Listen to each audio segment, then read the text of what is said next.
வணக்கம், welcome to சுவைசிக். Masala ஃப்ளேவரில் இல்லாமல் ஒரு சிம்பிளான சாதம் தாங்க பார்க்க போகிறோம். கோகனட் மில்க் ரைஸ், தேங்காய் பால் சாதம், தேங்காய் பால் பிரியாணின்னு சொல்லலாங்க. முதல்ல நெய் ஊற்றிருக்கிறோம், அதுக்கப்புறமா தேங்காய் எண்ணெய் கொஞ்சம் சேர்த்துக்கிறேன், ஹோல் கரம் மசாலா சேர்த்துக்கலாங்க. இது பொரிஞ்சு வரட்டும், முந்திரி பருப்பு சேர்த்துக்கலாம். இந்த ரெசிபி வந்து ரொம்ப அருமையாக இருக்குங்க. அதாவது இதுக்கு சைடிஷ் வச்சு சாப்பிடுவாங்க. ஆனால் இந்த ரெசிபி நான் எங்கள் வீட்டில் செய்யும்போது சும்மா சாப்பிடவே அவ்வளோ சூப்பராக இருந்ததுங்க. எங்கள் வீட்டில் சின்ன வெங்காயம் தாங்க எங்களுக்கு பிடிக்கும், அதனால் சின்ன வெங்காயம் சேர்த்துக்கிறேன். பிரியாணிக்கு பெரிய வெங்காயம் கொஞ்சம் போடுவேன். அதே மாதிரி நீங்களும் பெரிய வெங்காயம் கொஞ்சம் சேர்த்துனீங்கனாலும் அருமையாக இருக்கும்.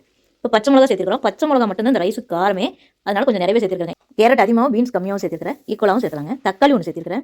அரிசி பார்த்தீங்கன்னா சீரக சம்பா தான் சேர்த்துக்கிறேன். தேங்காய் அரைச்சு முதல் பால் ரெண்டாவது பால் எல்லாம் எடுத்து வச்சிருக்கோம். அது கூட தண்ணியும் கொஞ்சம் சேர்த்து வச்சிருக்கிறேன். இந்த சாதத்துக்கு தேவையான தண்ணி இப்போ எல்லாமே சேர்த்துக்கலாம். மொத்தமாக மல்லியெல்லாம் கட்டாயமாக சேர்த்துக்குங்க.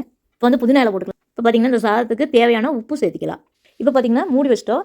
விசில் வந்து 3 விசில் விடுவேங்க நான். ஏன்னா எங்கள் அரிசி பழைய அரிசி. சாதம் பார்த்தீங்கன்னா அருமையாக இருக்குங்க, அவ்வளோ டேஸ்ட்டாக இருந்ததுங்க. இந்த வீடியோ பிடிச்சா லைக் பண்ணுங்கள். இந்த சேனல் பிடிச்சதுன்னா சப்ஸ்கிரைப் பண்ணி சப்போர்ட் பண்ணுங்கள். தேங்க்யூ ஃபார் வாட்சிங்.